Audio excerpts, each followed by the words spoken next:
Merhaba psikoloji severler, nasılsınız? Bu hafta oldukça eğlenceli ve merak uyandıran bir konuyla sizlerle birlikteyim. Kendinizi keşfetme ile ilgili oyunları sever misiniz? Geçen sene birincisini çektiğimiz kokoloji oyunu ile ilgili videomuz oldukça ilgi görmüştü. O yüzden bu sene farklı sorularla tekrar bu videoyu çekelim istedik. Kokoloji, iki Japon psikoloji profesörü tarafından geliştirilen bir tür kendini keşfetme oyunu. Biraz sonra bu oyunun içerisinden size bazı sorular soracağım ve bu sorulara vereceğiniz yanıtlar bize bilinçaltınızın derinlikleriyle ilgili bazı ipuçları verecek. Hazırsanız kağıdı kalemi kapın, gelin. Birazdan size soracağım soruların cevaplarını şıklarıyla beraber lütfen kaydedin. Bu arada soruları cevaplarken lütfen çok böyle üzerine düşünerek ya acaba burada neyi görmeye çalışıyor? Şöyle dersem böyle mi anlaşılır? Şu yanıtı verirsem şuna mı çıkar diye düşünmeyin. Spontane bir şekilde ilk aklınıza gelen cevabı rahat rahat söyleyin. Aksi takdirde bize bu yanıtlar çok da bir şey yansıtmayacaktır. İlk sorumuza başlayalım. Haftalık popüler bir dergi aldınız. Basılı bir dergi bu. Derginin içindekileri nasıl bir sırayla okursunuz? A. 1. sayfadan sonuncu sayfaya kadar düzenli bir şekilde okursunuz. B. Hemen sizi ilgilendireceğini düşündüğünüz konulara geçersiniz ve sadece onları okursunuz. C. Sayfaları rastgele çevirir ve ilginizi çeken şeyleri okursunuz. D.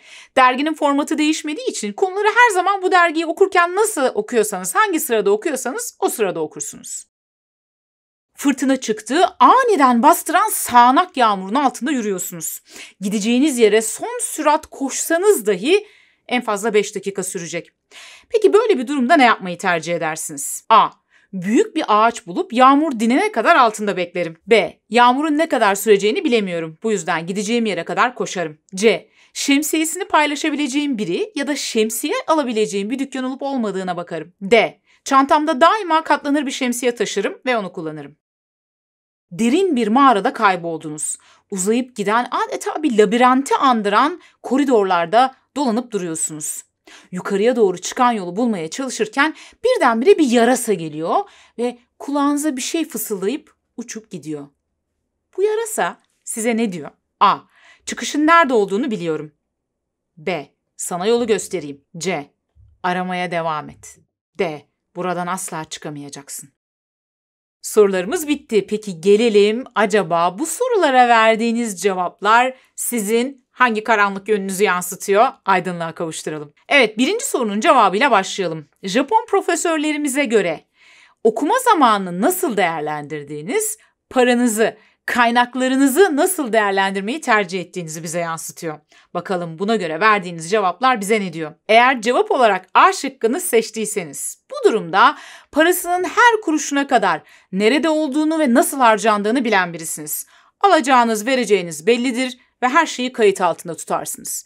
Bu demek değildir ki sürekli kafanız parada, sürekli onunla uğraşıyorsunuz ama neyin nerede olduğunu bildiğinizde kendinizi daha rahat hissediyorsunuz. Eğer B şıkkını seçtiyseniz, para cebinizde duruyorsa adeta sanki size batıyor. İlk fırsatta paranız olduğunda canınız ne isterse onu harcıyorsunuz.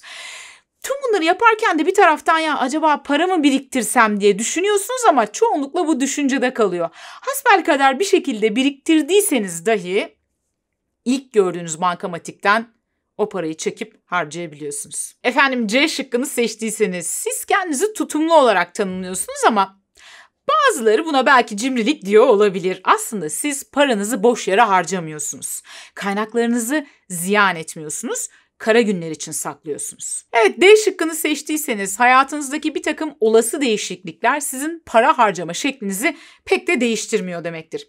Yani gelen para çok da olsa az da olsa siz aynı şekilde harcama yapıyorsunuz. Yani paranız çok da olsa birdenbire azalsa da siz yine aynı şekilde işte marka kıyafetler giymeye, parayı aynı şekilde harcamaya devam ediyorsunuz. Ya da tam tersi.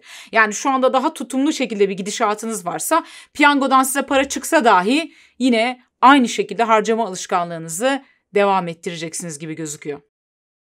Gelelim ikinci sorumuzun cevabına. Fırtına hayattaki beklenmedik, kontrol edilemeyen güçleri temsil eder. Dolayısıyla bu soruya verdiğiniz cevap sizin sevdiğiniz bir arkadaşla tartıştığınızda nasıl davranacağınızı bize simgeler. A şıkkını seçtiyseniz siz aranızdaki sorunları halletmeden önce karşı tarafın öfkesinin dinmesini bekleyenlerdensiniz.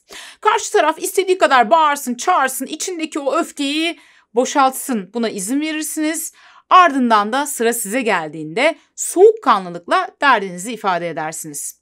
Bazılarına göre bu oldukça akıllıcadır. Bazılarına göre ise sinsilik gibi gözükebilir. Peki B şıkkını işaretlediyseniz bu ne anlama geliyor?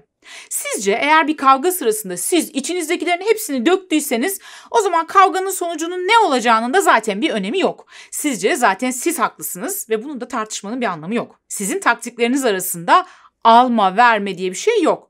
Eğer karşı taraf öfkelenirse siz daha da fazla öfkelenirsiniz. Eğer karşı taraf bağırmaya başlarsa siz daha da fazla haykırmaya başlarsınız. C şıkkını işaretlediyseniz karşıtlıklar ve tartışmalar pek de size göre değil.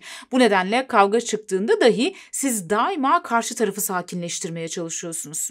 Bu belki bazen işinize yarıyor olabilir ama zaman zaman da işleri daha da zorlaştırıyor olabilir. Bazen fırtınayı göğüslemeyi öğrenmek lazım. D şıkkını seçtiyseniz her suçlamaya verecek bir cevabınız, her yanlışa bir özrünüz olduğunu düşünüyorsunuz. Size göre tartışma, atışma yeteneğinizi bilediğiniz bir gösteri. Ancak bu tavrınız bazılarınıza biraz sahte ve itici, bunaltıcı geliyor olabilir. Ama zaten sizin muhtemelen buna da bir açıklamanız vardır. Gelelim 3. soruya. Yarasanın size söyledikleri başkalarına zor zamanlarda nasıl yardımcı olduğunuzu simgeler. Eğer A şıkkını seçtiyseniz burnuna her şeye sokan, her şeyi bilen birisi gibi olmak eğilimindesiniz. Ben demiyorum. Japonlar diyor. Hemen herkese tavsiyelerde bulunuyorsunuz, akıl veriyorsunuz ama bazen bunu onlar sizden talep etmediklerinde de yapıyorsunuz. Bu da sizin kontrolcü ve müdahaleci birisi gibi gözükmenize sebebiyet veriyor. B şıkkını işaretlediyseniz kocaman bir kalbiniz var ve asla bencil değilsiniz. Çevrenizdeki insanlar sizdeki gücü ve şefkati hissedebiliyorlar ve insanların sıkıntı duyduklarında size gelebileceklerini bilmek onları rahatlatıyor. Efendim C şıkkını işaretlediyseniz başkalarına karşı onların özeline olan saygınızdan dolayı uzak durmayı tercih ediyorsunuz. Yardım etmek istemediğinizden değil. Ancak onların sorunlarını kendi başına çözmeleri için de cesaretlendirmiş oluyorsunuz. Efendim D şıkkını seçtiyseniz sanki başkalarının böyle kötü durumda olmasından keyif alıyor gibi bir haliniz var. Yere düşmüş birisini gördüğünüzde ilk aklınızdan geçen şey onu tekmelemek. Dikkatli olun. Kokoloji testiyle bilinçaltımızın derinliklerine doğru indik. Belki bazı cevaplar sizi memnun etmemiş olabilir. Ancak insanın kendisiyle yüzleşmesi her zaman onu mutlu etmeyebilir. Tabii bu demek değildir ki bu sorulara verdiğiniz yanıtlar %100 sizi yansıtıyor. Amacımız sadece biraz eğlenmek ve belki kendimize dair minik farkındalıklar yaşamak. Kişisel gelişim ve psikoloji ile ilgili her hafta 2 tane yepyeni video yüklüyoruz bu kanala. Kanalımıza destek olmak için abone olabilirsiniz. Videoyu beğendiyseniz beğen tuşuna basıp yorum yaparsanız bizi çok mutlu edersiniz. Ayrıca katıl üyesi olarak kanalımıza destek olabilir ve videolarımızın çok daha fazla sayıda kişiye ulaşmasına yardımcı olabilirsiniz. Bir dahaki videoda görüşmek üzere. Kendinize iyi bakın.